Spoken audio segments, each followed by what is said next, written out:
Hello friends, आज हम लोग देखेंगे फायान को। फायान एक चीनी यात्री है जो कि 399 से 455 एडी के बीच में भारत आता है और उस समय भारत का जो शासक है वो है चंद्रगुप्त सेकंड। चंद्रगुप्त सेकंड जिसने विक्रमादित्य का टाइटल लिया है और ये गुप्ता पीरियड में आपको एक रूलर के रूप में देखने को मिलता है। अगर बात हम करें चंद्रगुप्त सेकंड की तो इसके टाइम पीरियड में आता है 399 एडी में फायान, और जो कि 15 वर्षों तक लगभग भारत में बिताता है।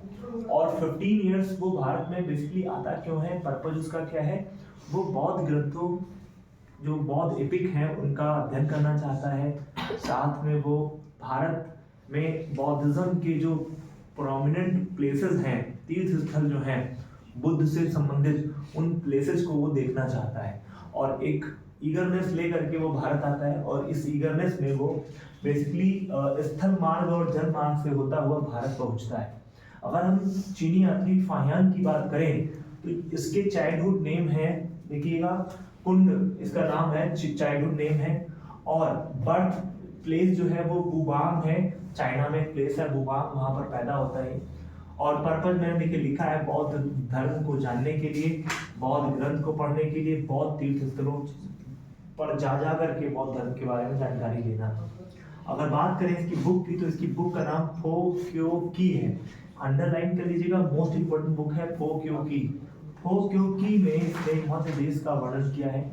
मध्य देश क्या है मैं आपको बताऊंगा अभी आगे देखेंगे। तो भारत आने का जो क्रम है वो क्या है, इसकी यात्रा का क्रम क्या है। सबसे पहले चाइना के चंगन नामक प्लेस से चलता है, फिर शान प्लेटू से होता हुआ कहर शहर पहुंचता है। अगर हम शान प्लेटू की बात करें तो ये हीन यान शाखा के 4000 बौद्ध भिक्षुओं से यहाँ पर मुलाकात करता है, मुखातिब होता है। और उसके बाद कर शहर के बाद ये खेतान पहुंचता है और खेतान में गोमती विहार जा करके एक जो लगभग 10,000 महायान बौद्ध भिक्षुओं से भेंट करता है, मुलाकात करता है। फिर ये काशगर पहुंचता है, काशगर के बाद उद्यान पहुंचता है, फिर गांधार पहुंचता है, तक्षशिला पहुंचता है, फिर ये आता है पेशावर। पेशावर में कनिष्क के द्वारा बनाए गए चैत्य विहार में जा करके उसका मुआयना करता है, उसको देखता है। फिर ये नगरहार जाता है, अफगानिस्तान पहुंचता है, सिंध प्रांत पहुंचता है, फिर पंजाब, और पंजाब के बाद ये मध्य देश आता है। मध्य देश का ये विस्तृत वर्णन करता है। बेसिकली भारत के अंदर के जो पार्ट है उनको मध्य देश के बारे में जाना, मध्य देश के रूप में देखा जा रहा है।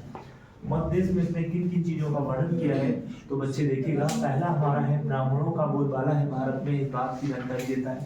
फिर कहता है ब्राह्मण मांसाहारी नहीं होते थे, वो लहसुन तक भी नहीं खाते थे, इस बात की जानकारी इसको फोक्योकी से देता है कौन, आपका बेसिकली फायान। फायान बताता है कि चांडाल का वर्णन करता है। राजद्रोह का जो दंड था बड़ा ही कठिन था। वो कहता है जो लोग राजद्रोह करते थे उस पर राजा क्या करता था, इन लोगों को उनका दाहिना हाथ काट लेता था, और जो विनिमय के माध्यम थे वे कौड़ियों में होते थे।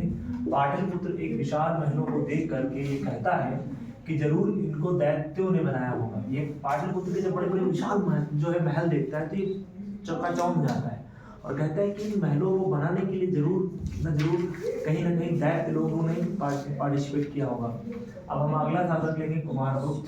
फायान के बारे में आई होप आपको अच्छे समझ में आ गई होगी। कुमारगुप्त की बात करें तो कुमारगुप्त 515 से 415 से 455 एडी के बीच में रहा है। ये महेंद्रादित्य, राज महेंद्र, श्री महेंद्र, अश्वघोष महेंद्र जो है पृथ्वीपति और पृथ्वी वैवत नाम के जो है टाइटल लेगा। चक्रआदित्य कहेगा, ये टाइटल। आई होप आपको ये वीडियो समझ में आया होगा।